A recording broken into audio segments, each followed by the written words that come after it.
Ellie and Lane are college sweethearts with their own dreams, but life had other plans for them. Ellie become pregnant. Due to an unforeseen heart attack, Lane become the CEO overnight at his father's company, and Ellie is pushed to the rear. But Lane promises her that things will change someday. My question to you, how long would you wait on changes that are supposed to come someday when placed second to a job? Let us know what you think by leaving a comment at the bottom. Ellie Washington wasn't supposed to end up at Westbridge University. Growing up in a small town with a single mom, college was always a distant dream. But the day she opened the acceptance letter, full scholarship stamped at the top, she knew everything had changed. Ellie was determined to make the most of it, immersing herself in classes, campus life, and late-night study sessions in the library. Lane MacCoy, on the other hand, had Westbridge in his blood. His family's name was on half the campus buildings, thanks to his father's successful real estate empire. Handsome, confident, and undeniably charming, Lane had the life everyone envied. Yet behind the charm was a young man weary of living in his father's shadow. Their worlds collided at a campus mixer. Ellie was there by chance, dragged by her roommate. Lane showed up out of obligation, flashing his practiced smile. When they bumped into each other, Ellie spilled her drink all over his designer jacket. Both froze. Lane laughed it off, making Ellie blush. One coffee date turned into study sessions, which became midnight walks, and soon they were inseparable. For 2 years, they built a life together. Ellie balanced classes and part-time jobs while Lane tackled internships to prepare for his future. They spent evenings cooking in her tiny apartment and weekends exploring the city, always finding time for each other, despite their differences. Just weeks before Lane's graduation, everything changed. Lane's father, always the picture of robust health, suffered a heart attack. Lane was pulled from his carefree college life and thrust into a whirlwind of hospital visits and family meetings. His father survived, but his recovery was slow, leaving Lane to take the reins of the MacCoy legacy sooner than planned. Lane had no choice but to step up, trading late-night walks with Ellie for early mornings at the office.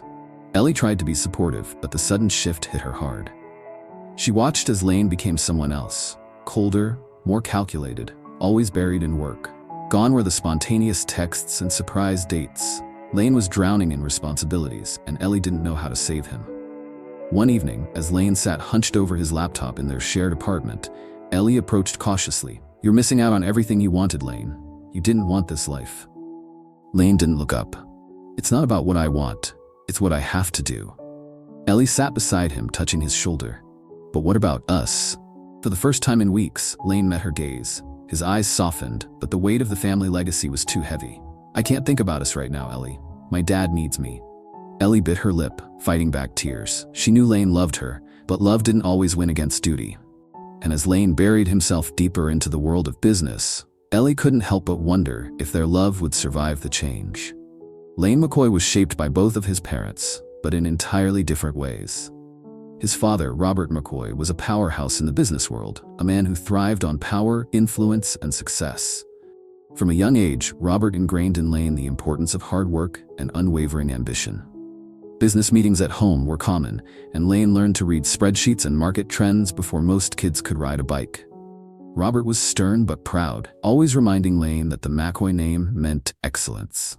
But it wasn't just Robert who molded Lane. His mother, Maggie MacCoy, was the heart of the family, a nurturing presence in their mansion. Despite their wealth and the abundance of staff, Maggie insisted that Lane learn basic life skills. She taught him how to clean his room, do his own laundry, wash dishes, and even cook a simple meal. On weekends, she would drag Lane into the garden to plant flowers or tend the vegetable patch. Maggie believed that wealth was fleeting, but kindness and humility is everlasting. Maggie also showed Lane the importance of community. She would take him on volunteer outings, to soup kitchens, hospitals, and community centers. Lane learned how to serve meals to those in need, how to comfort a lonely patient, and how to listen to the stories of those less fortunate. Through Maggie, he understood that leadership wasn't just about power. It was about compassion. Lane's dream was to merge with both worlds, to build a business that didn't just thrive financially but made a difference. After graduating, he planned to establish a community-focused enterprise with Ellie by his side. She had dreams of becoming a lawyer, advocating for people from all backgrounds. They envisioned starting a company that provided legal assistance, job training, and mentorship for those overlooked by society.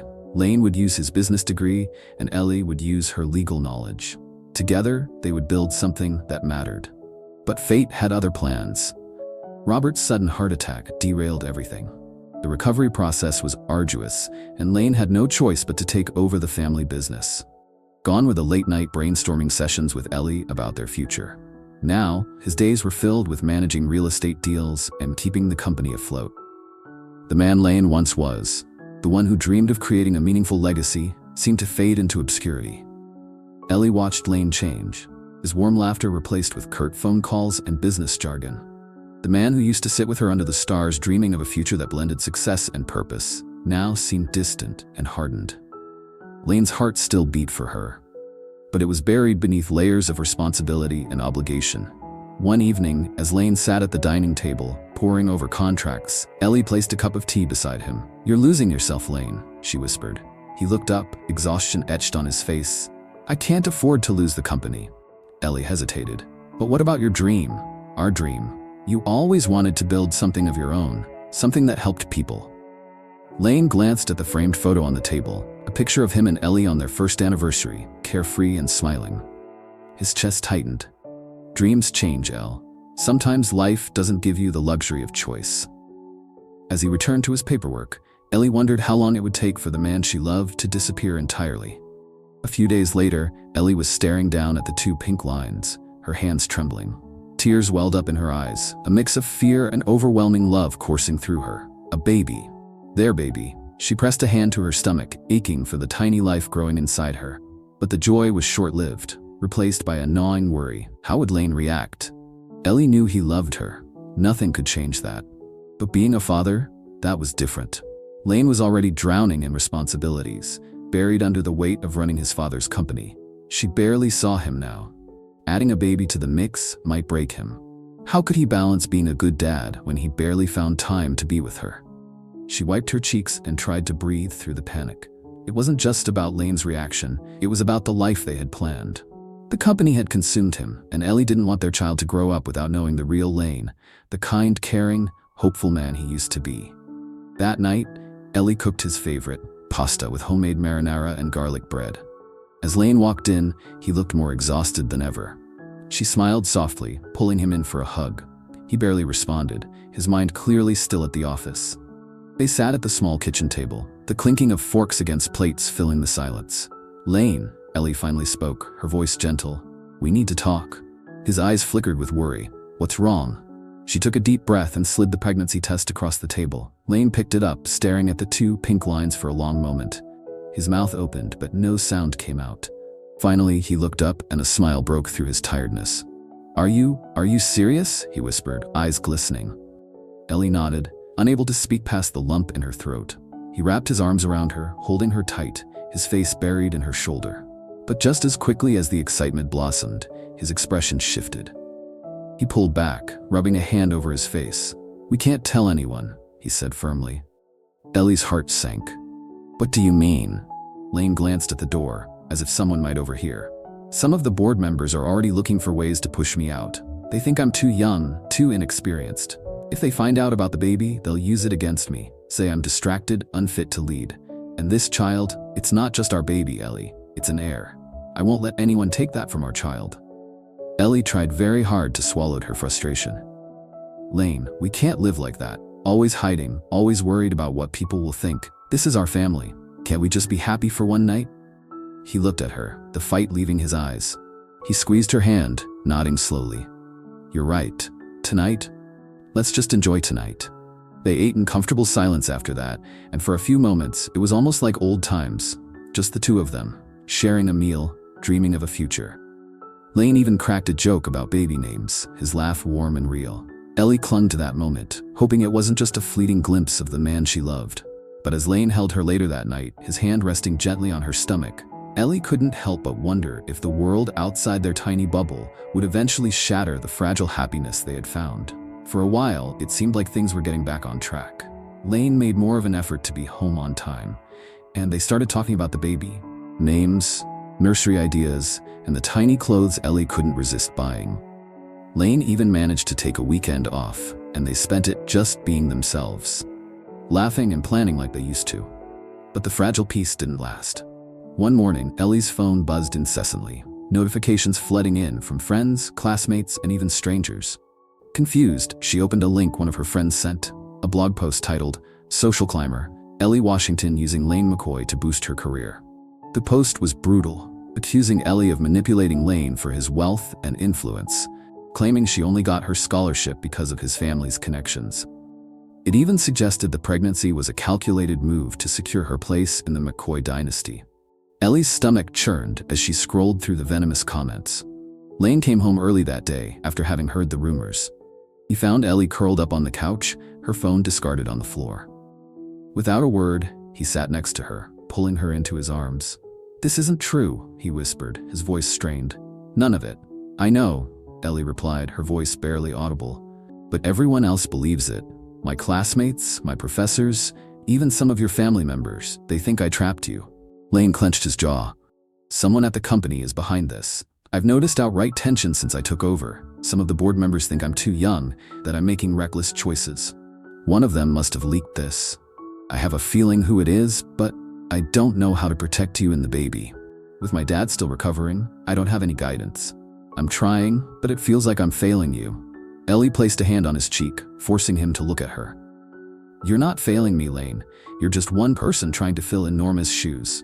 But this," she gestured to the phone, "this is too much. I can't live like this, constantly defending myself, watching people question our love and our child."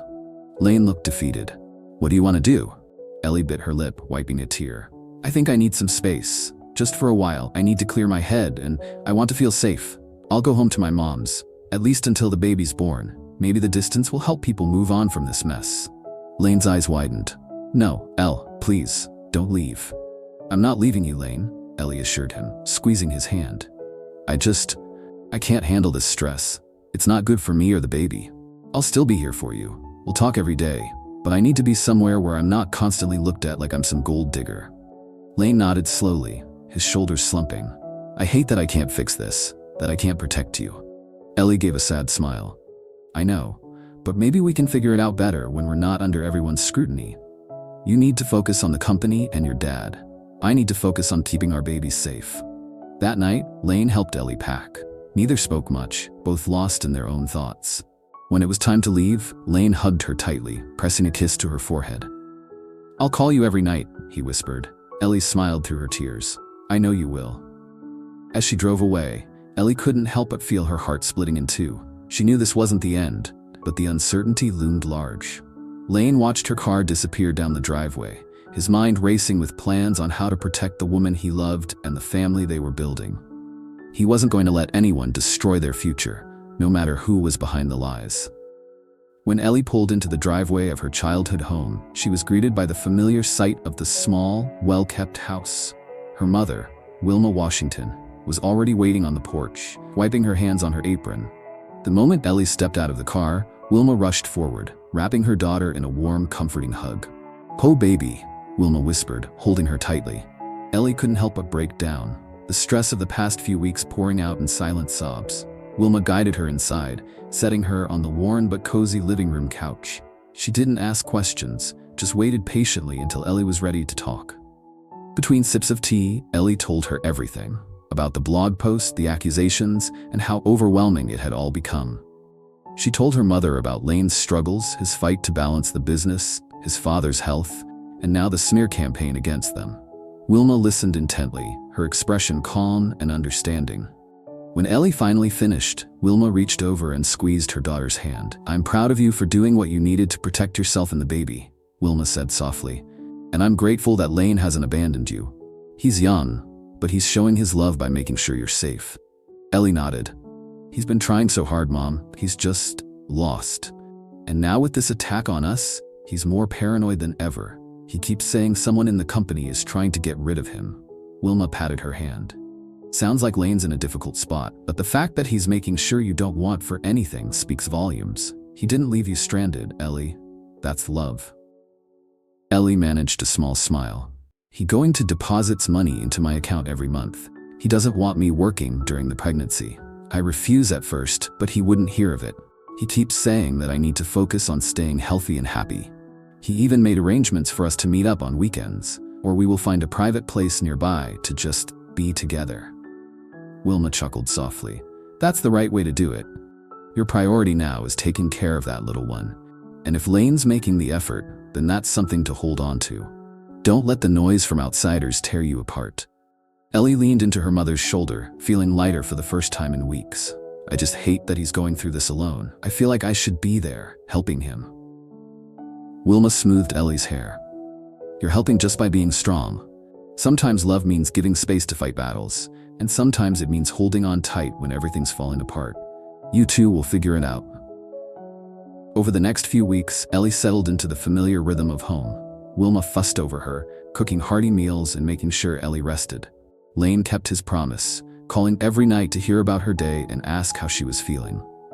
On weekends, they found solace in stolen moments, sharing quiet conversations at a small cabin Lane had rented nearby where no one would recognize them. One Saturday, as they sat on the porch swing at the cabin, Lane held Ellie's hand, rubbing gentle circles on her palm. I hate that you're here and not at home with me, Lane admitted. Ellie looked up, giving him a soft smile. I know, but it's better for now. Your father's recovery, the company. You have so much on your plate. Or at least this way, I don't have to worry about reporters or gossip. Lane kissed her knuckles, his eyes full of regret. I just want you to know I'm fighting for us. I'm looking into the leaks at the company, and once I figure out who's behind it, I'll make sure they pay for dragging your name through the mud. Ellie squeezed his hand. Don't lose yourself, Lane. Don't let them make you bitter. I fell in love with the guy who wanted to change the world, not just protect his legacy. Lane swallowed hard, guilt creeping into his expression. Sometimes I feel like I've forgotten who that guy is, but when I'm with you, it's like I can breathe again. Ellie leaned in, kissing him softly. We'll get through this. Just promise me you won't lose yourself in the fight. Lane nodded, pulling her close. For the first time in a long while, they just sat there in comfortable silence, wrapped up in each other, trying to remember that despite everything, their love was worth fighting for. Months passed by, and now it was baby time. Ellie's labor was long and exhausting, but when she heard the first cries of her daughter, all the pain faded into a distant memory. Holding baby Nora in her arms, Ellie felt a wave of love unlike anything she'd ever known. Lane arrived just minutes after, rushing into the hospital room with worry etched into his features. When he saw Ellie cradling their tiny, squirming daughter, his expression softened, and tears filled his eyes. He approached cautiously, as if afraid he might break the moment. Ellie smiled through her exhaustion and handed Nora to him. Lane cradled the baby gently, his large hands almost too big for her delicate frame.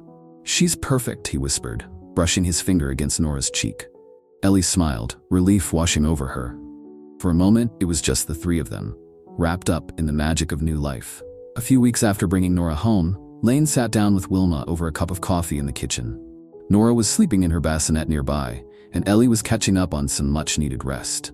Wilma, Lane began, his voice low and thoughtful. I've been thinking about the future.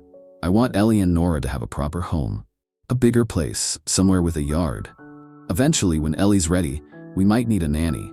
I know Ellie wants to go back to work someday, but I don't want to rush her or make her feel like I'm pulling her away from the safety of being here. Wilma nodded, understanding his concerns. You're a good man, Lane. You're thinking about what's best for your family. Ellie needs time to feel stable again, but a bigger place nearby might not be a bad idea. Just don't push her. Let her set the pace. Lane looked relieved. I just want to make it easier for her when she's ready. I'm not asking to move back to the city right now. I know that's too much too soon. I'll keep commuting from here. But eventually, I want us to be together as a family. Wilma reached over and squeezed his hand. You're doing the right thing, and if Ellie knows you're being patient, it'll make her feel safe.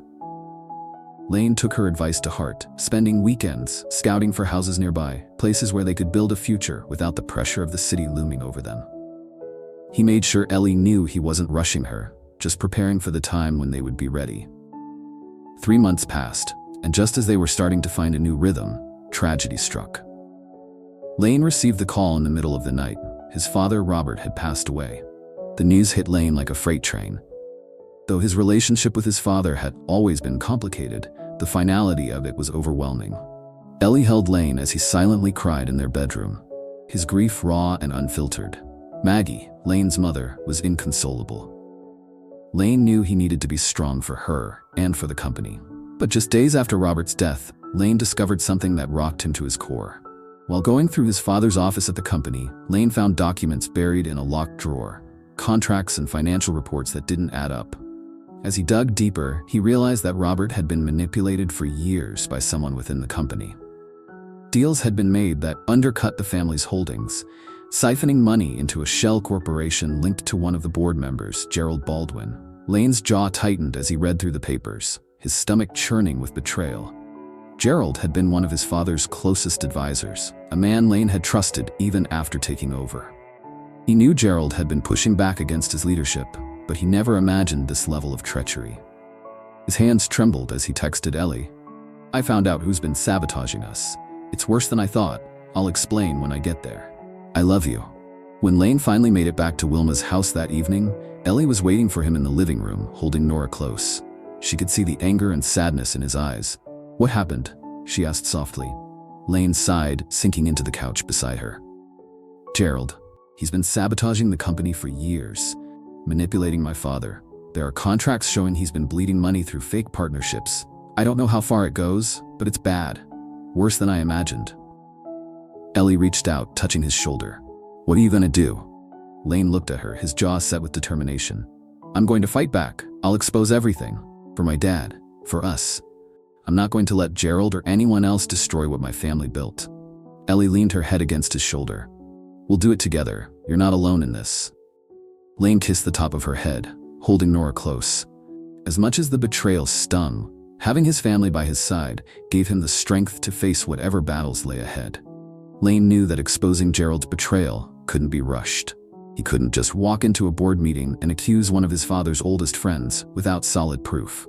Instead, he played it smart, methodical, and cautious. First, he decided to address the company's internal structure. Over the years, Robert had built a loyal staff, but as his health declined, Gerald and his allies had slowly filled the company with their own people, those who would back Gerald's every move. Lane knew he couldn't just fire everyone at once without raising suspicion, so he started small. Lane began by subtly replacing lower-level staff, starting with positions that wouldn't draw immediate attention. He targeted administrative roles and entry-level positions where Gerald's influence was weakest. Lane brought in new hires fresh out of college, bright, motivated, and eager to bring progressive ideas into the company. He made sure to recruit people who valued integrity and innovation, not just experience or connections. He emphasized creating a collaborative environment, encouraging his new hires to think creatively rather than just follow orders. Gradually, the energy within the lower tiers of the company began to shift. People felt more comfortable sharing ideas, and productivity rose. Lane made a point of being visible, walking the halls, chatting with employees, showing them that he wasn't just an inherited title, but a leader who cared. While this change was happening quietly at the bottom, Lane was simultaneously building his case against higher management.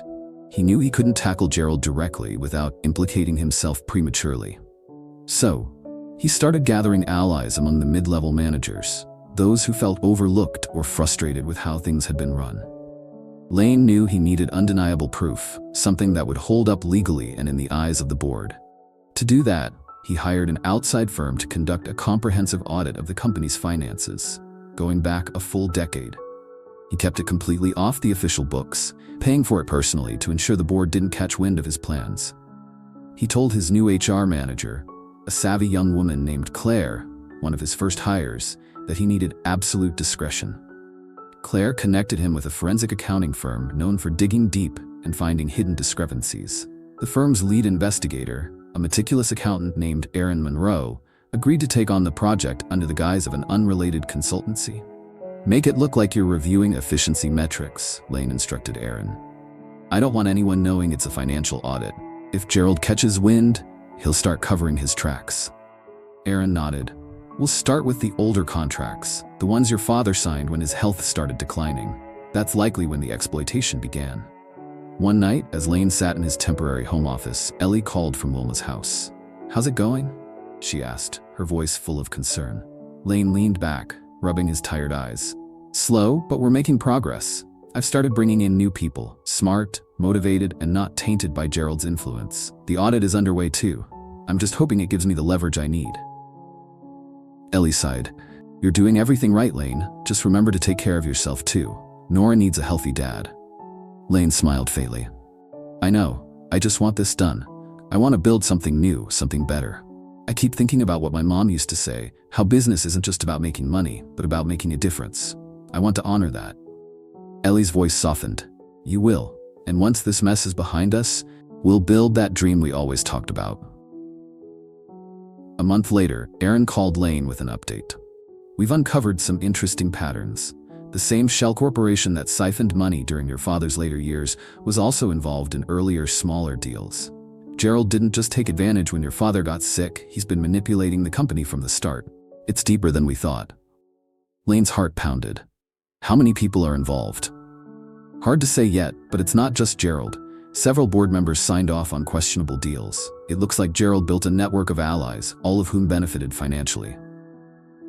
Lane clenched his jaw. Keep digging. I want to know everyone involved, and I want to make sure that when we bring this forward, it's airtight. When Lane hung up, he looked out the window at the city skyline, determination hardening his resolve. His father had built a legacy, but it had been poisoned from within. Lane was done being cautious. He would root out every trace of corruption, rebuild the company on a foundation of honesty and innovation, and ensure that no one would ever use his family name as a weapon again. His phone buzzed, and he saw a photo from Ellie, a smiling baby Nora wrapped in a soft pink blanket. For the first time in weeks, Lane allowed himself to feel a spark of hope. He had a family worth fighting for, and he wasn't going to let Gerald or anyone else take that away. Nora was 6 months old now, a chubby, giggling bundle of joy who lit up every room she was in. As much as Ellie loved spending every moment with her daughter, she couldn't help but feel the itch to get back to work. She knew Lane was overwhelmed, even with the progress he'd made in reshaping the company. After a long conversation, they decided it was time to hire a nanny. Lane recommended Daisy, the woman who had practically raised him. She's more than just a nanny, Lane explained. She's family. My mom trusted her with me, and I wouldn't have had half the childhood I did without her. If there's anyone I trust with Nora, it's Daisy. Ellie was hesitant at first, but when Daisy arrived, she immediately understood why Lane had insisted. Daisy was a warm, no-nonsense woman in her early 60s, with a soft smile and a knack for soothing even the fussiest of babies. The moment she cradled Nora, the baby quieted, reaching up to tug on Daisy's silver-streaked curls. I've heard so much about you, Daisy said to Ellie, her eyes kind and understanding. Lane's been singing your praises since the day he met you. And this little angel, she kissed Nora's forehead. She's perfect. Daisy quickly became a fixture in their home. Her gentle yet firm way of handling Nora eased Ellie's worries, and within weeks, it was clear that Daisy treated Nora as if she were her own grandchild. One afternoon, as Ellie prepared to dive into some work, she caught Daisy singing softly to Nora, rocking her gently in the nursery. The scene brought tears to Ellie's eyes. For the first time in a long while, she felt like she could breathe. With Daisy there to help, Ellie found herself with more time to assist Lane.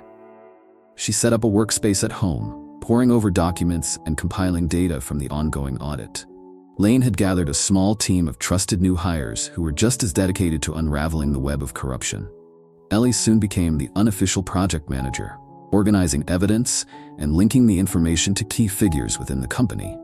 One evening, after Daisy had put Nora to bed, Ellie was sitting across from Lane at the dining table, surrounded by piles of documents. I've cross-referenced the audit data with the company's project records, Ellie said, pushing a file toward Lane. More than half of the board members are directly linked to Gerald's shell corporations. Some of them even had personal investments routed through those accounts. Lane ran a hand through his hair, his jaw tight. That means Gerald didn't just manipulate my dad. He built an entire network of loyalists. They've been lining their pockets for years. Ellie nodded, exhaustion in her eyes. This is going to be a long fight. Even if we expose Gerald, the others will band together to protect themselves. We need irrefutable evidence, something so strong that they can't just scapegoat Gerald and move on. Lane rubbed his temples. We need to hit them all at once. One massive blow. If we leave any loose ends, they'll regroup and retaliate. Ellie tapped her pen against the table, deep in thought. What about the company's charity fund? Your mom mentioned that your dad was always proud of how much they donated to community projects. If Gerald and his allies funneled money out of that fund, it wouldn't just be corporate theft, it would be public fraud. Lane's eyes lit up with realization. If they touch the charity funds, it's game over. No amount of corporate politics can save them from a public scandal like that. I'll get Aaron on it first thing tomorrow. The next morning, while Lane made calls, Ellie sat at the breakfast table with Daisy, sipping coffee while Nora babbled happily in her high chair. You and Lane have been working hard, Daisy noted, giving Ellie a knowing look. Ellie sighed. I just want to help him fix this mess. He's been through so much, and now that his dad's gone, it feels like everyone's waiting for him to fail. Daisy placed a gentle hand on her shoulder. Lane's always been a fighter, even when he was just a boy. He hated injustice, couldn't stand to see people taken advantage of. You give him strength, Ellie. You and that little one. He'll find a way through this. Ellie glanced over at Nora, who was playing with a plastic spoon, completely oblivious to the weight of the world around her. I just hope we don't lose ourselves in the fight. I want us to build a life, not just survive one. Daisy smiled softly. That's why you're different from others people. You care about building, not just holding power. That's what Lane needs. Don't lose sight of that. Ellie felt comforted by Daisy's words, knowing that, despite the chaos, they were building something real. A family, a future, and a legacy worth protecting. As Lane joined them at the table, kissing Ellie on the forehead and making silly faces at Nora, Ellie couldn't help but feel a glimmer of hope. They were far from finished with the battle ahead, but for the first time, she felt that maybe, just maybe, they could come out of it stronger. It took nearly 3 years of relentless work, but Lane finally had his day. After spending countless hours investigating, auditing, and rebuilding the company from the inside out, he had finally uncovered the full extent of Gerald's corruption and his network within the company. Lane knew he couldn't rush it. Every piece of evidence had to be airtight, every ally of Gerald's rooted out. With Ellie's unwavering support and the dedication of his newly restructured team, Lane slowly and meticulously weeded out every corrupt employee, starting from the lower ranks and moving up. He replaced them with passionate, ethical professionals, many of them recent graduates, who brought fresh perspectives and integrity. Lane knew that in order to rebuild the company, he needed to restore its heart and soul. After months of careful coordination with legal advisors, external auditors, and even federal authorities, Lane was ready. The day of reckoning had arrived. Word had spread among the board members that Lane was planning something big. Paranoia seeped into every corner of the upper management, but Gerald remained confident. He believed that his grip on the company was too strong for Lane to break. Lane called for an emergency board meeting. The atmosphere was tense as board members filed into the sleek conference room, whispering among themselves. Gerald sat confidently at the head of the table, smirking as Lane walked in, dressed sharply and exuding quiet determination. Before Lane could speak, Gerald rose to his feet. Before you begin your little presentation, Lane, I have something to say. The board and I have had enough of your so-called reforms and your reckless decisions. I've secured the number of votes needed to oust you from your position as CEO. Your tenure ends today. Lane didn't flinch. Instead, he gave a slight smile. Gerald, you should know that you need all major shareholders' votes to make that happen. I made sure everyone who holds significant shares is present for this meeting. Gerald scoffed. That's impossible. I already have the majority. Lane didn't respond directly. Instead, he turned to the large video monitor on the wall and pressed a button. The screen lit up, revealing the faces of the East Coast and Southwest regional directors, both shareholders who had been suspiciously kept in the dark for years. What the hell is this? Gerald snapped. Just getting started, Lane said coolly. He gestured to the door. Ellie and Daisy walked in, surprising the board members. Ellie, holding baby Nora in her arms, looked calm and confident. Daisy gave a small nod to Lane as they took their seats. These are some of the largest individual shareholders, Lane explained. Ellie holds shares as part of the family trust, as does Daisy, who inherited shares from my mother. Combined with the votes from the East Coast and Southwest directors, I now hold the majority. The board members exchanged nervous glances. Gerald's confident smirk had vanished, replaced by confusion and anger. But that's not all, Lane continued. For the past 3 years, I've been gathering evidence of corporate fraud, embezzlement, and misuse of charitable funds. These crimes span more than a decade, and the primary orchestrator is right here in this room, Gerald Baldwin.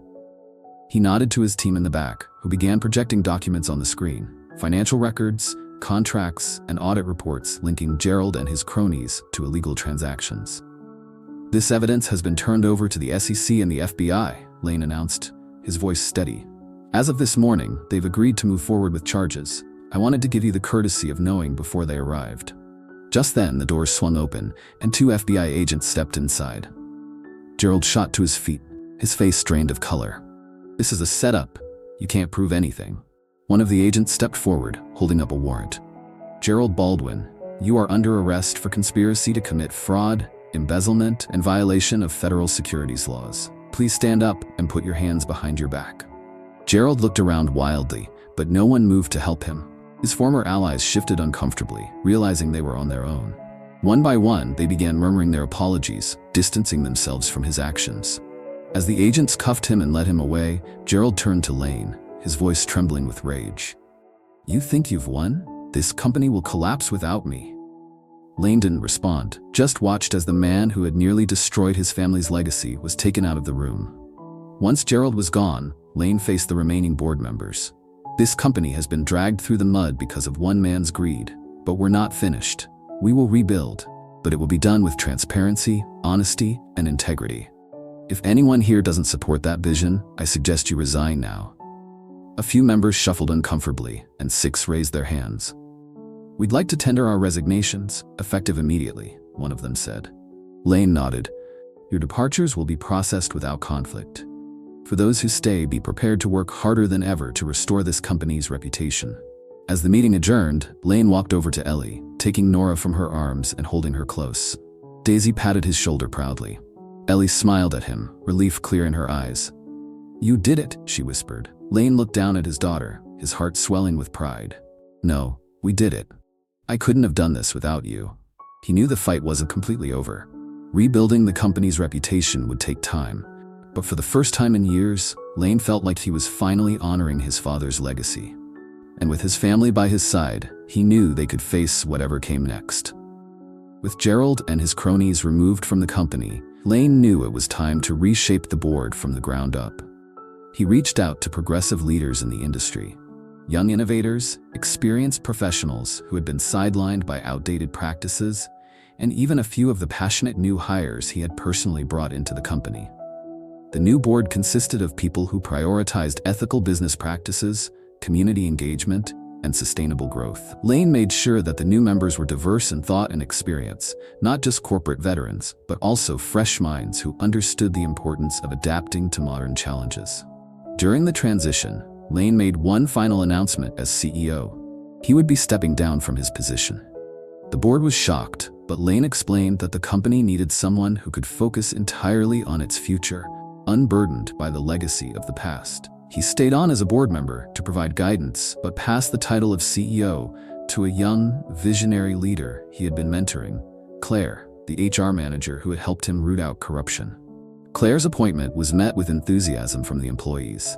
She had been instrumental in rebuilding trust and implementing new practices that fostered collaboration and integrity. Lane felt proud to see the company in capable hands, knowing his father's legacy was now protected and thriving. Once Lane officially stepped back, he returned home to find Ellie and Nora waiting for him on the porch. Nora, now a bright, curious toddler, toddled over to him, arms outstretched. Lane scooped her up and kissed her chubby cheeks, his heart swelling with happiness. Ellie smiled at him, a knowing look in her eyes. "So, it's official?" Lane nodded, a weight finally lifting from his shoulders. "Claire's the new CEO. The board is in good hands. It's time to move on." Ellie wrapped her arms around him. "I'm proud of you, Lane. You did what your dad couldn't. You cleared out the corruption and built something new. Your mom would be so proud." Lane kissed her forehead, feeling a sense of peace he hadn't known in years. "It's our turn now, Elle. Remember the dream we had back in college? Starting our own business, something that makes a difference?" Ellie grinned, excitement lighting up her face. "I've been waiting for you to say that. I already have a few ideas drafted. A consulting firm that focuses on community development, affordable legal assistance, and business mentorship. We can help small businesses grow and give people a chance who don't usually get one." Lane laughed softly. "Of course, you're already planning it out. I wouldn't expect anything less from you." Over the next few months, Lane and Ellie poured their energy into their new business venture. They rented a small office space downtown, nothing fancy, just enough to start building their vision. They named the company the Mac Washington Initiative, a blend of their last names symbolizing partnership and purpose. Lane used his business acumen to set up sustainable revenue models, while Ellie used her legal expertise to create frameworks for community projects and advocacy programs. They hired a small but passionate team, including some of Lane's former interns who shared their vision of blending business growth with community support. Daisy often brought Nora to the office, where the toddler became everyone's little mascot, wandering around and charming clients and employees alike. Daisy, ever the caregiver, kept the office running smoothly when Lane and Ellie got lost in their brainstorming sessions. One afternoon, after wrapping up a successful meeting with a nonprofit looking to expand job training programs, Lane leaned back in his chair and looked over at Ellie. She was reviewing notes, a determined look on her face, and he couldn't help but smile. "Can you believe we're actually doing it?" he asked. Ellie looked up, her eyes bright with excitement. "It's everything we dreamed of, and more. We're making a difference, Lane. Together." He reached out, taking her hand. "I wouldn't have it any other way." As the Mac Washington initiative grew, so did their influence. Local businesses thrived under their mentorship, and marginalized communities gained access to legal aid and training. Lane and Ellie became known not just as entrepreneurs, but as advocates who genuinely cared about their community. One evening, as they locked up the office, Ellie looked out at the bustling street, a soft smile on her face. "Your dad would be proud, you know. You didn't just save his company, you built something of your own, something that reflects who you really are." Lane wrapped his arm around her shoulders. "And I couldn't have done it without you. This isn't just my legacy, it's ours." Nora laughed happily in Daisy's arms, reaching out toward her parents. As Lane and Ellie walked home together, hand in hand, they knew they had built something truly meaningful. A life full of love, purpose, and the kind of legacy that would make their daughter proud someday. Only a handful of people knew the truth. Lane and Ellie were already married. It happened quietly, without any fanfare, when Ellie was 4 months pregnant. One rainy afternoon, they slipped away to Ellie's family church, just the two of them, Wilma as the witness, and the kind old pastor who had known Ellie since childhood. It was simple, intimate, and perfect for the moment. Lane had whispered vows filled with promises to protect and cherish her, while Ellie promised to stand by his side no matter what life threw at them. There was no grand reception, no honeymoon, just love and a quiet acknowledgement that they were building something special together. But now, with their lives finally finding balance and their business thriving, Lane wanted to give Ellie the celebration she deserved. One evening, as they sat on the porch watching Nora toddle around the yard, Lane took Ellie's hand. "I think it's time we do it right," he said, his eyes bright with excitement. Ellie looked at him, confused. "Do what right?" He smiled, brushing a strand of hair behind her ear. "Our wedding. I want to give you the ceremony and honeymoon you deserve. Something beautiful, where we can celebrate our love with everyone who matters. We never got that, and you deserve it." Ellie's eyes filled with happy tears. "You really mean that?" Lane kissed her softly. "Absolutely. Let's do it. The wedding of your dreams, and a honeymoon where we can just be us. No business, no stress." For the next 3 months, they poured themselves into planning. Ellie had always imagined an outdoor ceremony, surrounded by flowers and soft, twinkling lights. Lane enlisted help from Claire, who had a knack for organizing events, and they transformed a local vineyard into a dreamy wedding venue. Ellie chose a simple, elegant gown, something flowy and timeless. Lane opted for a classic, tailored suit, one that matched the understated elegance of the day. Daisy took charge of keeping Nora entertained, and Wilma made sure the family recipes made it to the catering menu. Their guest list was small, just close friends, family, and a few of the team members from the Mac Washington initiative who had become like family. Lane and Ellie wanted the day to be personal, not a grand showcase. The sun hung low in the sky, casting a golden glow over the vineyard. Ellie walked down the aisle with Wilma by her side, her heart pounding with joy. Lane waited at the end, his eyes locked on hers, a wide smile breaking across his face. Nora, dressed in a tiny white dress, waddled behind Daisy, throwing flower petals with all the enthusiasm of a toddler. As Ellie reached Lane, he took her hands, his voice soft and full of emotion. "You are my home, Ellie, you and Nora. This day is just a promise that I'll keep choosing you every day, no matter what." Ellie's voice trembled as she responded.